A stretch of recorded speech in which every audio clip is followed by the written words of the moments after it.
Ողջույն սիրելի ընկերներ, այս հոլովակում ձեզ համար կներկայացնեմ 2025 թվականի ապրիլ ամսվա տարրո կանխատեսումը կարիճ նշանի համար։ Սիրելի կարիճներ, հինգական քարտով ամսվա կարևոր իրադարձություններն ենք նայելու,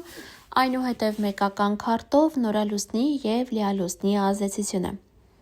Յուրաքանչյուր քարտի էներգիան անպայման բոլորը իրենց կյանքում զգալու են, բայց դա կլինի տարբեր դրսևորումներով, տարբեր ոլորտներում, քանի որ այս տարրո կանխատեսումը ընդհանուր բնույթ ունի։ Եթե դուք հետաքրքրված եք անհատական տարրո կանխատեսմամբ կամ հորոսկոպով, կարող եք ինձ գրել Instagram-յան էջում անձնական նամակով։ Կոնսուլտացիան օնլայն է։ Այսպիսով, սիրելի ընկերներ, ամիսը ձեզ համար կսկսվի ինչ-որ շատ կարևոր նորությամբ ձեր կյանքում։ Որ ոլորտում կլինի, ամեն մեկը մի ձև կզգա, բայց ինչ-որ նորություն կլինի, ինչ-որ բան կլսեք,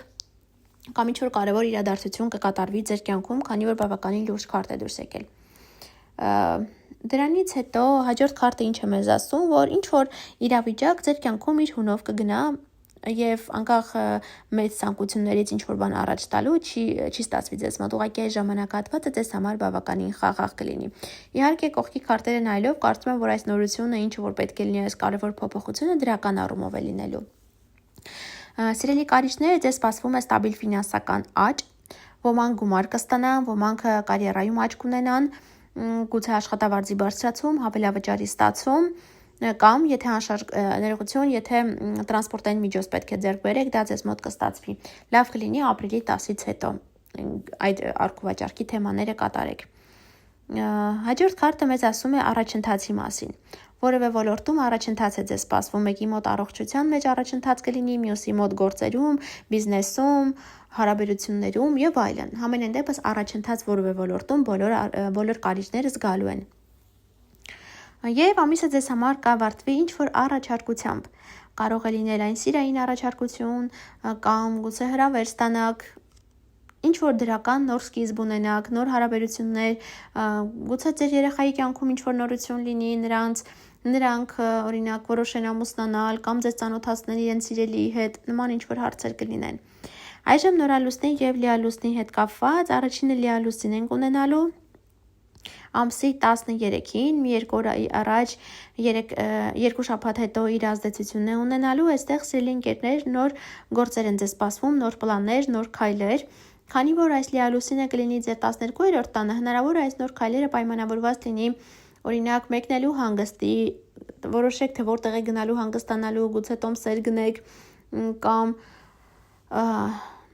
հնարավոր է նաև պայմանավորված լինի ինչ-որ գործողություններ կատարելու հեռավոր հողերի հետ, հեռավոր վայրերի հետ կապված։ Եվ նորալուսին ենք ունենալու ամսի 27-ին, մի երկու օր առաջ, երկու շաբաթ հետո իր ազդեցությունն է ունենալու, ձեր 7-րդ տանն է լինելու, սիրելի ընկերներ, այստեղ մի կին է ընկել, մի աղջիկ գուցե, ով ծնված է ջրի տարերքի ներքո, դա է կարիճ, խեցգետին կամ ձկներ, ինչ որ նոր սկիզբ է սպասվում նման կնոջ հետ։ Նա կարող է լինել թե ձեր շրջապատից որևէ մեկը, թե նոր ծանոթ կարող է լինել։ Հնարավոր է նոր հարաբերություններ, տղաներին է սա վերաբերվում նման կնոջ, նման աղջկա հետ։ Կամ սիրելի կարիճներ, գուցե հենց սա դուք եք եւ ձեզ հետ կապված ինչ որ նորություն մտցնեք, նոր գործ սկսեք ձեզ հետ կապված։ Որոշեք օրինակ փոխել արտաքինը կամ ինչ-որ գործեր կատարել, հնարավոր է նոր հաճախորդ անգամ ունենաք վերոնշյալ նշանների ներքո ծնված։ Այսքանը կապված այս ամսվա հետ, բաժանորդագրվեք ալիքին, սեղմեք զանգակի կոճակին, որ բաց չթողնեք գալիք ամիսների կանխատեսումները, իսկ մենք շուտով կհանդիպենք, ցտեսություն։